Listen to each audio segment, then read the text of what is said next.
Hola, mi nombre es Salomón Isei Flores Ceballos. Actualmente estoy estudiando la licenciatura en Derecho en la Universidad Virtual del Estado de Guanajuato. La materia que ahorita estoy llevando es Derecho Laboral Individual en el reto número 3 que se llama Suspensión, Rescisión o Terminación Laboral. Mi asesora es Alejandrina Alicia Vargas Mata. Mi matrícula es 24006532 y la fecha de hoy es 29 de julio del 2026. Las instrucciones son las siguientes. Lee con atención los tres casos que a continuación se describen y en cada uno deberás identificar si corresponde a una suspensión, rescisión o terminación de la relación laboral. Para el caso de rescisión laboral deberás identificar a quién corresponde la responsabilidad, al patrón o al trabajador. Argumenta y fundamenta tu respuesta. Comencemos con el caso número 1. Marta Maya Ramírez es empleada de la empresa Arcilla SPR de RL y actualmente se desempeña como ayudante general de campo. Tiene firmado un contrato individual de trabajo por tiempo indeterminado, fecha del 1 de junio del 2020. El día de hoy, 19 de julio del 2021, Marta presentó ante el Departamento de Recursos Humanos de la empresa su renuncia bajo los siguientes términos. Y pues ya nos muestran los términos. En el caso número 1 yo puse que corresponde a la terminación de la relación laboral por renuncia voluntaria de la trabajadora. En el escrito que la trabajadora nos da en su carta de renuncia, nos dice que la trabajadora expresa de manera clara, libre y directa su decisión de dejar el empleo por motivos personales, señalando que su renuncia es voluntaria e irrevocable. Esto demuestra que la terminación de la relación laboral no es por un despido o de incumplimiento del patrón o de alguna causa que suspenda temporalmente el trabajo, sino de la voluntad de la propia trabajadora de concluir definitivamente el vínculo laboral. Es importante mencionar que la renuncia es una manifestación de la voluntad del trabajador para poner fin a la relación de trabajo.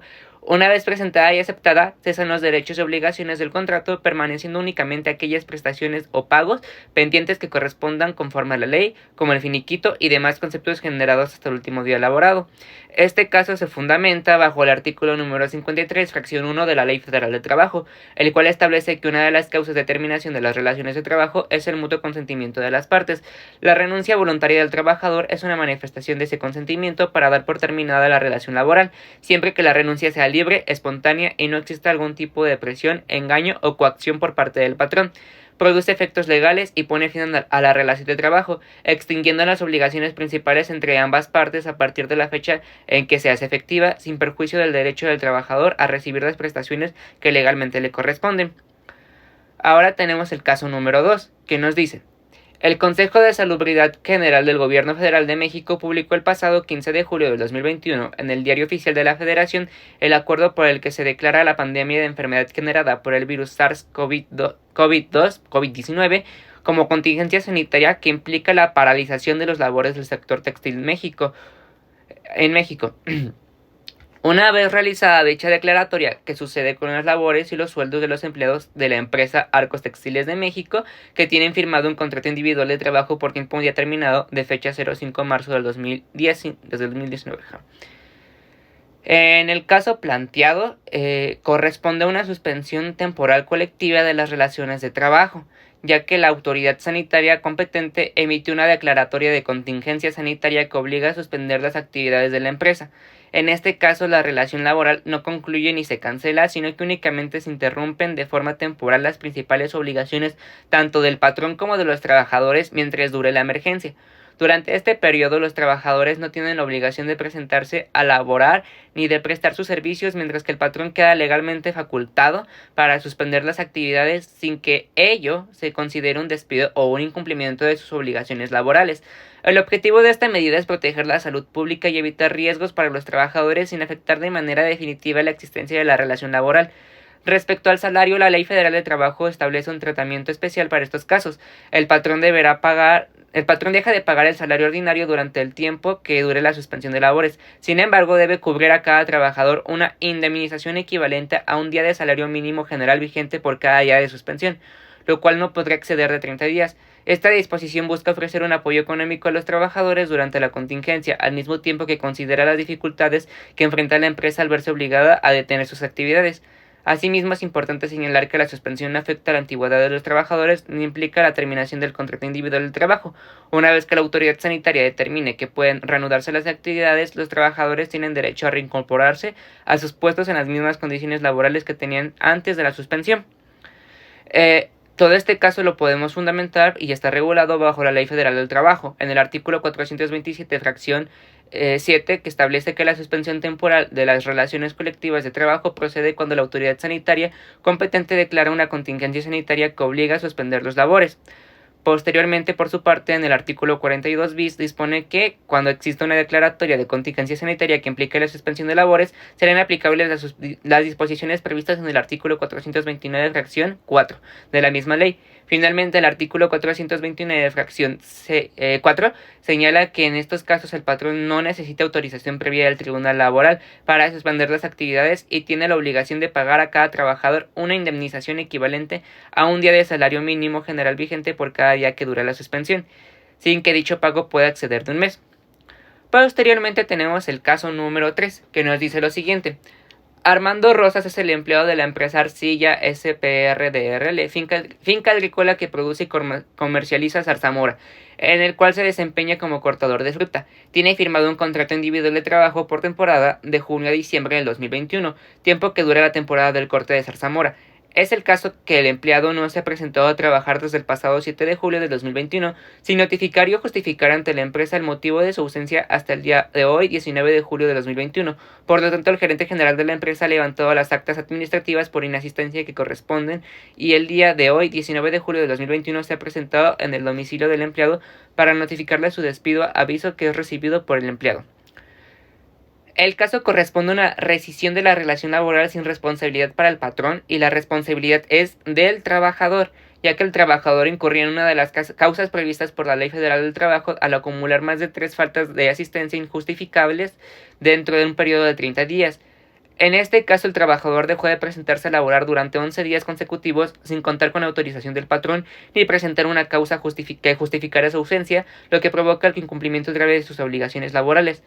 Ante esta situación, el patrón tiene el derecho de dar por terminada la relación laboral sin que exista obligación de indemnizar al trabajador, siempre que se respeten las formalidades establecidas por la ley. En este caso, la empresa actuó conforme al procedimiento legal al documentar las ausencias mediante actas administrativas, elaborar el aviso de rescisión y entregarlo personalmente al trabajador el 19 de julio del 2021. Con ello se garantiza que el trabajador conozca las razones específicas por las cuales se da por terminada la relación laboral y se respeten sus derechos durante el procedimiento. Asimismo, el hecho de que el contrato fuera por temporada con vigencia de junio a diciembre del 2021 no modifica las obligaciones del trabajador. Durante todo el tiempo que el contrato permanezca vigente, el trabajador debe cumplir con su jornada y asistir regularmente a sus labores, salvo que existía una causa legal o una autorización del patrón que justifique sus ausencias. Esto se fundamenta bajo el artículo 47, fracción 10 de la Ley Federal del Trabajo, el cual establece que el patrón puede rescindir de la relación laboral sin responsabilidad para él cuando el trabajador tenga más de 3 faltas de asistencia en un periodo de 30 días, sin permiso del patrón o sin causa justificada. De igual forma, el artículo 47 señala que el patrón debe entregar al trabajador un aviso de rescisión por escrito, en el que se indique de manera clara los hechos que motivan el despido y las fechas que ocurrieron. Dicho aviso debe entregarse personalmente al trabajador en el momento de la rescisión o en caso de no ser posible, hacer llegar por conducto del Tribunal Laboral competente dentro de los 5 días hábiles siguientes. El cumplimiento de este procedimiento es indispensable para que la rescisión tenga plena validez jurídica. Como conclusión, el análisis de estos tres casos permitió comprender mejor cómo se aplican las diferentes figuras jurídicas que regulan las relaciones laborales en México y la importancia que tiene la Ley Federal del Trabajo para proteger tanto a los trabajadores como a los patrones. A través de estos ejemplos fue posible identificar que cada situación tiene consecuencias legales distintas, por lo que resulta importante conocer cuándo una relación laboral se suspende, cuándo puede rescindirse y cuándo termina de manera definitiva. Uno de los principales aprendizajes fue distinguir claramente la diferencia entre la suspensión, la rescisión y la terminación de la relación laboral. La suspensión implica que las obligaciones principales de ambas partes se detienen temporalmente, pero el vínculo laboral continúa vigente como ocurrió durante las contingencias sanitarias. En cambio, la rescisión pone fin a la relación de trabajo debido al incumplimiento de alguna de las partes, mientras que la terminación puede producirse por causas previstas en la ley o por la voluntad de las partes, como sucede en una renuncia voluntaria. Otro aspecto importante es que el cumplimiento del procedimiento legal resulta tan relevante como la existencia de una causa justificada. En el caso de la rescisión por faltas injustificadas del trabajador, quedó claro que el patrón debe respetar las formalidades presentadas por la ley, como documentar los hechos y entregar correctamente el aviso de rescisión.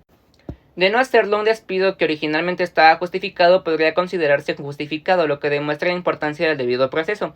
Asimismo, el análisis de la contingencia sanitaria me permitió comprender que la legislación laboral busca mantener un equilibrio entre los intereses de los trabajadores y de los empleadores. Aunque durante una suspensión colectiva el patrón deja de pagar el salario ordinario, la ley establece una compensación económica y conserva vigente la relación laboral con el proceso de proteger el empleo, mientras que se supera una situación extraordinaria que escapa del control de ambas partes.